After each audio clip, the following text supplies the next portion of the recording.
দেশের উত্তরাঞ্চলকে দ্রুত মেরুকরণের হাত থেকে রক্ষার জন্য বৃষ্টির মতো করে পানি ছিটিয়ে অপচয় রোধ করার সিপিআই সিস্টেম চট্টগ্রাম বন্দর থেকে দ্রুত ছাড়ের দাবি জানানো হয়েছে।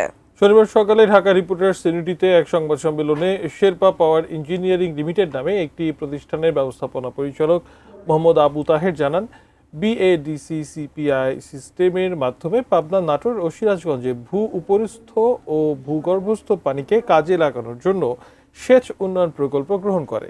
শেরপা পাওয়ার ইঞ্জিনিয়ারিং দরপত্রের মাধ্যমে এর কার্যাদেশ পায়। এই প্রক্রিয়ায় ইউরোপ থেকে সিপিআই সিস্টেম আমদানি করলেও তা এখন চট্টগ্রাম বন্দরে পড়ে রয়েছে। সিস্টেমের প্রত্যেকটি যন্ত্রাংশকে আলাদা করে শুল্কায়ন করতে চাইলে এটি ছাড় করা সম্ভব হচ্ছে না বলেও জানান তিনি।